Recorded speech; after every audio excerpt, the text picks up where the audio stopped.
কোথায় আছে? ইবলিসের একটা সিংহাসন কোথায় আছে? মুসলিম শরীফের আয়াত কোথায় আছে? সমুদ্রের মাঝে। তো সকালবেলা সকল তার চেলা অনুসারীদেরকে কাজ বন্টন করে দেয়, আবার বিকালবেলা কাজের হিসাব নেয়, কি কাম করছো। আবার সন্ধ্যার সময় কাজ অনুসারীদেরকে কাজ বন্টন করে নেয়, আবার সকালবেলা হিসাব নেয়। সে এক জায়গায় থাকে। তো হিসাবের ভিতরে কেউ কেউ হিসাব দেয়, তুমি আজকে কি করছো? এক শয়তানের জিজ্ঞেস করে, ইবলিস জিজ্ঞেস করে আজকে কি কাজ করছো? বলে আজকে তো দুই ভাইয়ের ভিতরে ঝগড়া লাগায় মারামারি করছে। বলে এটা বেশি একটা বড় কাজ করতে পারো না,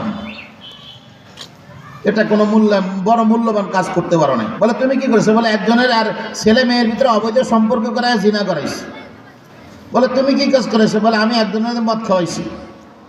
বলে তুমি কি কাজ করছো? বলে আমি আরেকজনের জমিন ঠেলাইছি, জমিন ঠেলা জবরদখল করাইছি।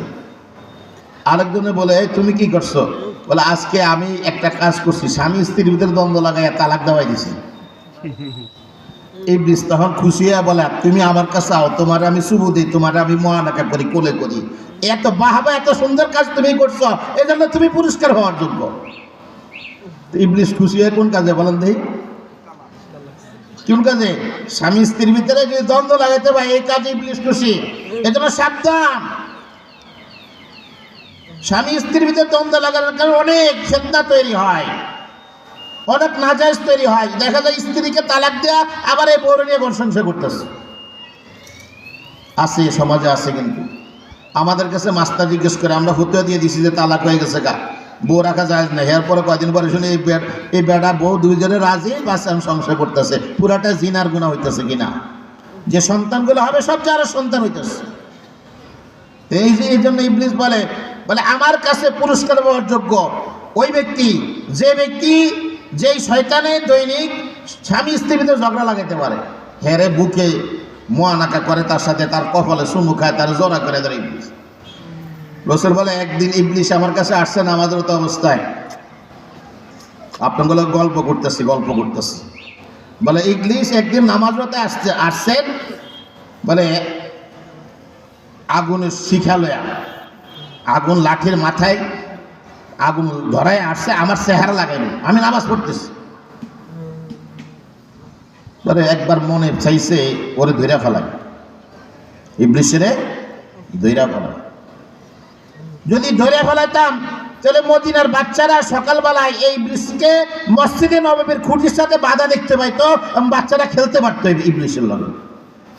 কিন্তু ধইরা ফেলাবার পরে ধরলাম না আমার লাউলা দোয়া ওয়াকি সুলাইমান, বলে একজন নবী ছিল সুলাইমান ইসলাম, ওই সুলাইমান ইসলামের একটা দোয়া আমার মনে পড়ে গেছে। এই জন্য ইবলিসকে ধরার ক্ষমতা পাওয়ার পরও আমি তাকে অ্যারেস্ট করি নাই, বন্দি করি নাই। সুলাইমান ইসলাম আল্লাহর কাছে দোয়া করছিলেন, কি দোয়া জানেন?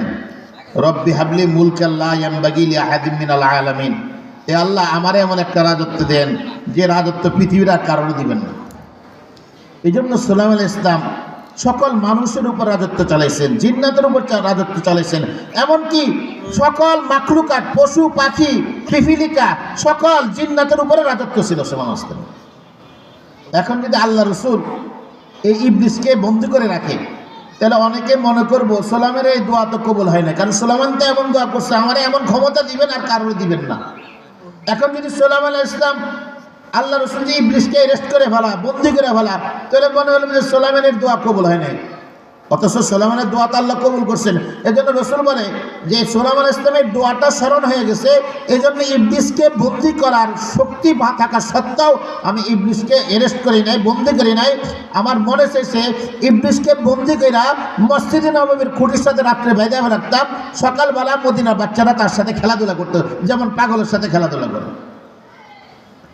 আল্লাহ রসুলকে আল্লাহ তাআলা এরকম পাওয়ার, এরকম শক্তি দান করছেন, অনেক ক্ষেত্রে অনেক শক্তি দান করছেন। রাসূল কারীম সাল্লাল্লাহু আলাইহি ওয়াসাল্লাম শক্তি প্রয়োগ করেন নাই। শক্তি কি করেন নাই? প্রয়োগ করেন। আমরা তো একটু শক্তি পেলে প্রয়োগ করার চেষ্টা করি, বাস্তবায়ন করার চেষ্টা করি। তো বলতেছিলাম, আমরা তো নামাজ পড়ি, সাহাবা একরাম নামাজ পড়ছেন, আল্লাহ রসুলও নামাজ পড়ছেন। আল্লাহ রসুল নামাজের ভিতরে জান্নাত জাহান্নাম দেখছেন। বলেন তো একদিন তার আশ্রমের কাছে তার মা এসছেন। আয়েশা বলতেছে জুরাইজ, কোনো ডাক দিক শব্দ জবাব দেয় না। আয়েশা বলতেছে জুরাইজ, কোনো জবাব দেয় না। জুরাইজ কিন্তু আওয়াজ শুনতেছে। জুরাইজ চিন্তা করতেছে এখন তো আমি আল্লাহর ধ্যানে আসছি, আল্লাহর ধ্যানে আমি মগ্ন আছি, আর আমার মা ডাকতেছে, এই জন্য সে আল্লাহর ধ্যানকে প্রাধান্য দিচ্ছে। তৃতীয়বার বলছে জুরাইজ, কোনো উত্তর দেয় না। মার মনের ভিতরে একটু কষ্ট এসে বলতেছে আল্লাহ, আমার ছেলেটা আমার ডাকে সাড়া দেয় নাই, অতএব এই ছেলেকে পতিতা মহিলার মুখ না দেখিয়া দুনিয়া থেকে মৃত্যু দিব না, বদ্দুয়া করে দিছে। তাহলে বোঝা গেল আপনি যদি নফল নামাজ পড়া অবস্থা থাকেন, ওই সময় আপনার বাবা মা আপনাকে ডাক দেয়, ওই নামাজ ছেড়ে আগে বাবা মার ডাকে সাড়া দিতে হবে, নামাজ ছেড়া।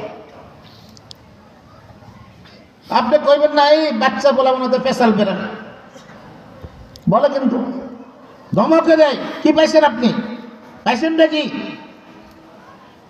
আরে তুমি বাবা যখন ছোট ছিল না, তোমাকে শেষ করার জন্য একটা টিভি যথেষ্ট ছিল। তোমার এত যত্ন করে, এত মহব্বত করে, এত আদর করে, এত বড় বলেছে আজকে ধমক শোনার জন্য। বলা তানহার হুমা, পিতা মাতাকে এমনভাবে ধমক দিও না। অকুল্লাহুমা কওলান কারীমা, নরম সুরে তাদের সামনে কথা বলবো, নম্রভাবে, ভদ্রভাবে। পিতামাতা তো পাষাণ্ডদের অধিকারী না, সন্তানের চাহিদাকে সর্বাগ্রে প্রাধান্য দিয়ে থাকে। সন্তানের আবেগ অনুভূতি পিতামাতা বুঝে, কিন্তু বয়স হয়ে গেলে অনেক সময় বাচ্চার মতো হয়ে যায়, ব্রেনে কাজ করে না, আকল বুদ্ধি কাজ করে না, তখন বাচ্চার মতো কথা বলে, তখন কিন্তু আপনি ধমকান, আপনি ঘর থেকে বের করে দেন, ভালো খাবার দাবারের ব্যবস্থা করেন না, ওষুধ চিকিৎসা করেন না। এটা কিন্তু আপনি পিতার সুসন্তান কোনোদিন হতে পারবেন না। তো জুরাইজের মা তো বদ্দুয়া করে গেছে। তো জুরাইজের আশ্রমের পাশে এক রাখাল থাকতো, এই রাখালের কাছে এক মহিলা আসা যাওয়া করত। এই মহিলার সাথে রাখালে মেলামেশা করছে, একটা বাচ্চা জন্ম দিচ্ছে জিনার মাধ্যমে। রাজার দরবারে এই মহিলাকে ডেকে নেওয়া হলো। মহিলাকে জিজ্ঞেস করলো এই বাচ্চা কার? মহিলা মিথ্যা কথা বলে দিল বাচ্চা হলো জুরাইজের। বাচ্চা কার? বুখারী রিওয়ায়াত, বাচ্চা জুরাইজের, মিথ্যা কথা বলছে। লোকেরা এই কথা শোনার সাথে সাথে তার আশ্রম ভেঙে দিচ্ছে, চূর্ণ বিচূর্ণ করে দিচ্ছে। জুরাইজকে হ্যান্ডকাপ লাগাইয়া বাচ্চার দরবারে নিয়ে আসছে। আসার সময় রাস্তার ভিতরে কিছু পতিতা মহিলার মুখের দিকে তাকাইছে জুরাইজ, আর মুসকি মুসকি হাসতেছে। ওই যে মা যে বদ্দুয়া করে গেছিল যে আল্লাহ এর মৃত্যু পতিতা মহিলার মুখ না দেখায় মৃত্যু দিও না। রাজ দরবারে যখন জুরাইজকে ডেকে আনা হয়েছে, বলে তোমার বিরুদ্ধে অভিযোগ, এই বাচ্চা, এই মহিলা বলতেছে এই বাচ্চা তোমার, তুমি এই বাচ্চা এই মহিলার সাথে জিনা করছো, তোমার বাচ্চা। তো বাচ্চা কোথায়? বলে বাচ্চা এই মহিলার কোলে। যে বাচ্চাকে জিজ্ঞেস করছে, এই বাচ্চা তুমি বলো দেখি, বাচ্চা তো এখানে ছোট, তুমি বলো দেখি তুমি কার সন্তান? বাচ্চার জবান আল্লাহ তাআলা খুলে দিয়েছেন। বাচ্চা বলছে আমি ওই রাখালের সন্তান। জুরাইজকে আল্লাহ তাআলা হেফাজত করছেন, কারণ জুরাইজ তো অপরাধী না। বাচ্চা বুঝতে পারছেন, সবাই বুঝতে পারছেন যে কাজটা তার প্রতি জুলুম হয়েছে, অন্যায় হয়েছে। বাচ্চা জুরাইজ বলে আসল তো কিছু না, আসল হলো আমার মায়ের বদ্দুয়া, আমার মায়ের বদ্দুয়া। বাচ্চা বলছে আপনার আশ্রমটাকে আমি স্বর্ণ দ্বারা বেঁধে দেবো, রূপা দ্বারা বেঁধে দেবো। বলে না, আমার আশ্রম ওইভাবে বাঁধো যেভাবে আগে ছিল, আল্লাহওয়ালা ছিল। এই জন্য বলতেছি অনেক সময় পিতা মাতার বদ্দুয়ার কারণে সন্তানকে বিপদে পড়তে হয়।